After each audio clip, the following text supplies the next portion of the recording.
Vanitas. Het Latijnse woord vanitas betekent letterlijk ijdele schijn.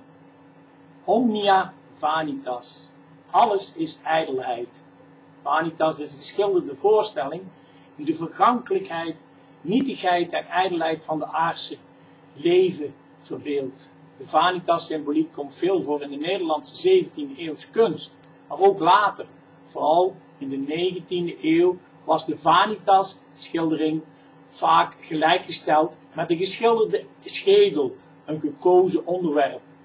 Veel voorkomende symbolen waren schedel, gedoofde kaars, zandloper, zeepbel, een worm, de schaduw en gebroken voorwerpen. Zij vermanen ons dat we allen eens zullen sterven en dat aan alles een eind komt.